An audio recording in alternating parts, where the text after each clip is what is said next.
Bapak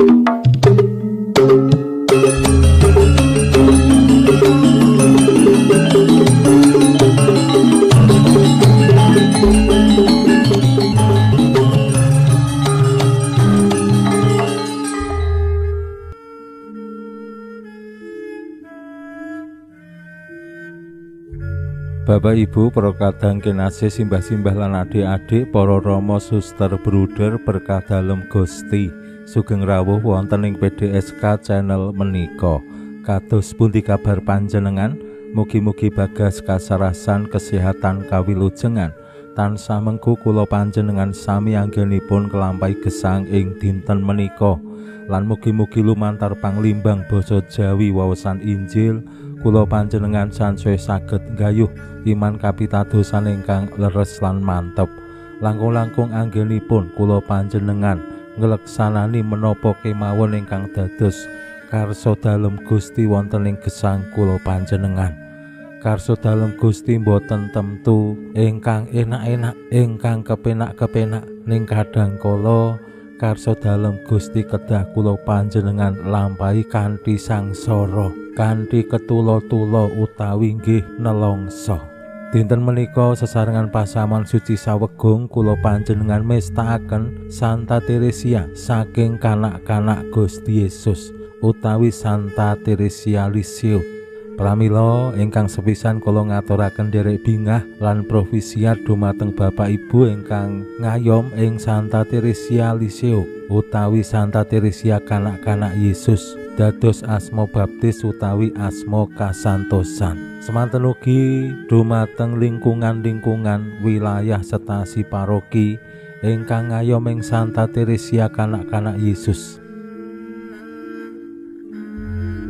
Paroki Mboro, paroki asal kula menika nggih ngayom ing Santa Teresia Lisieux.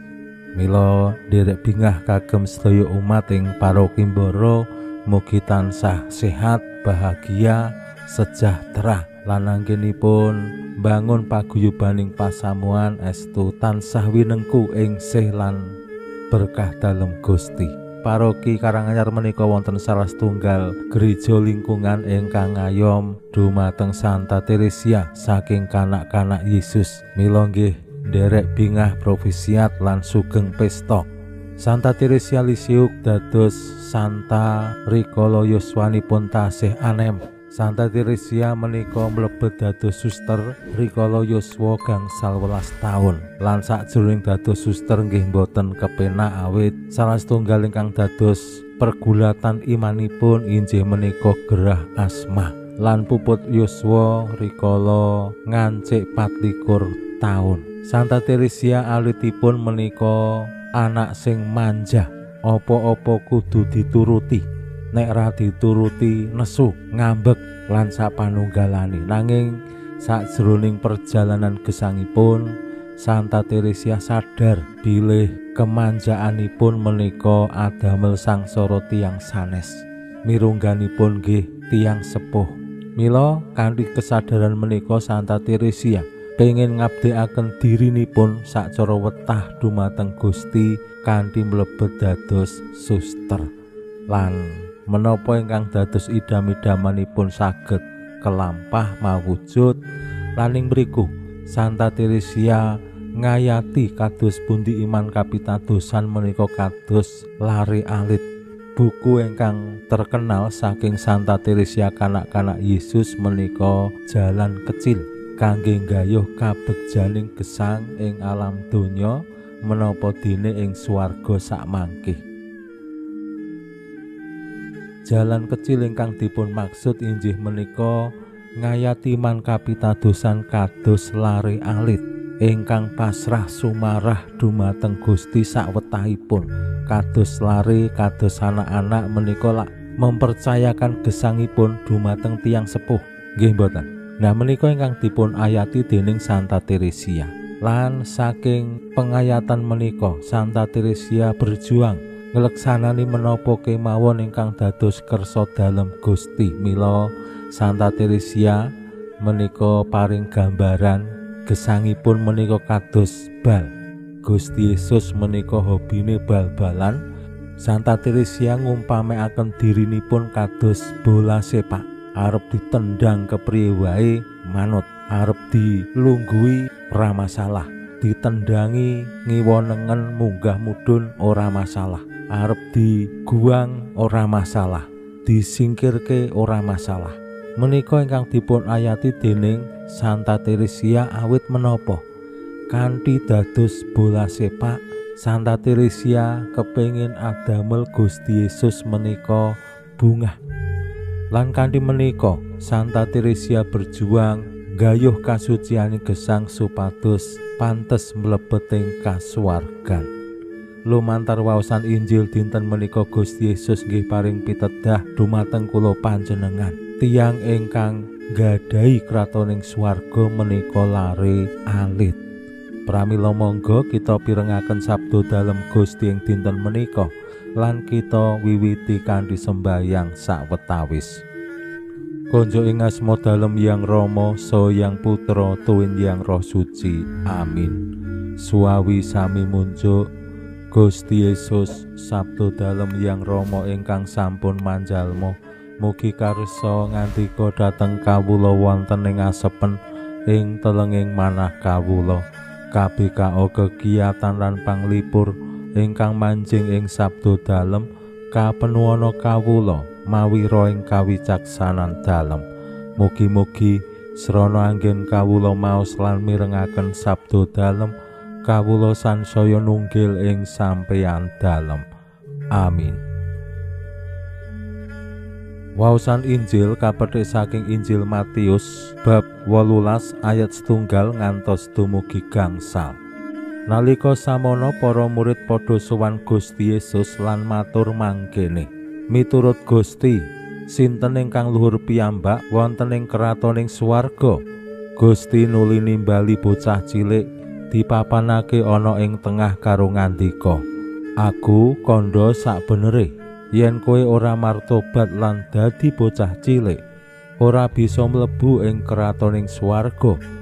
Dadi sing ngasorake awake kaya bocah cilik iki, ya iku sing luhur dhewe ana ing kratoning swarga, lan sing ngukup bocah cilik kaya mangkene iki atas asmaku, iku ngukup aku dhewe." Makaten sabda dalem Gusti. Suawi sami munjuk Gusti, kawula munjuk sembah nuwun karana sabda dalem. Sabda dalem dadosa obor ingkang madangi margining gesang kawula. Katuntuna kawula sageta sabda dalem menika numusi manah ngantos tansah ngrembaka kangge nggayuh gesang ing suwarga. Amin. Bapak Ibu para kadang kinasih simbah-simbah lan adik-adik, waosan Injil nyariosaken kados pundi Gusti Yesus paring jawaban sing cespleng menggaing pitakenanipun para murid, sapa sing luhur dhewe ana ing kratoning swarga. Kadangkala wonten ing pemanggih kula panjenengan sami, kratoning swarga kuwi ya kaya kratoning donya. Sing luhur kuwi ya sing duwe jabatan, sing duwe manfaat akeh tumraping liyan, sing duwe kedudukan, sing duwe dhuwit akeh, sing moncer uripe.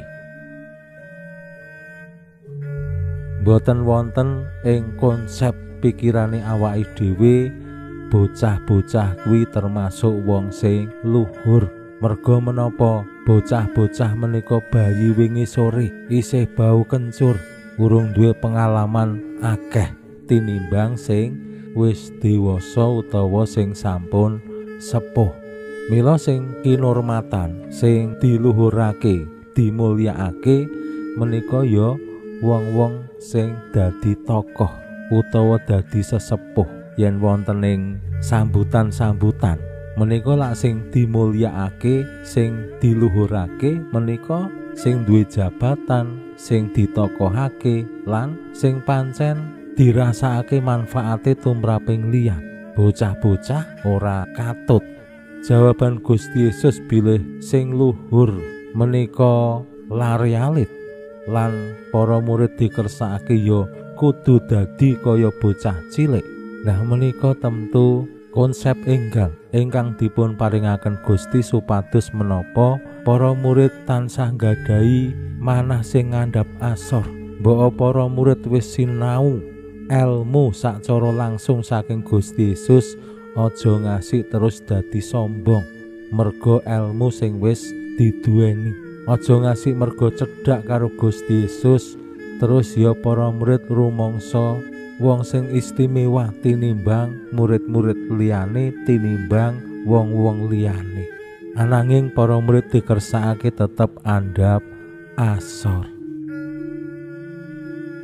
Mugi-mugi lumantar sabda dalem Gusti dinten menika kula panjenengan anggenipun gayuh gesang kasuwargan nulodo Santa Teresia ingkang ngayati iman kapitadosan kados lare alit lan kula panjenengan nggih tansah nggadhahi manah sing andhap asor. Pinujiya Allah sakmenika sarta ing salami-laminipun. Salam sehat, salam bahagia, salam katentreman. Lan mugi-mugi lumantar panglimbang dinten menika kula panjenengan tansah jinangkung ing berkah dalem Gusti ingkang Maha Kuwasa, Yang Rama saha Yang Putra tuwin Yang Roh Suci. Amin.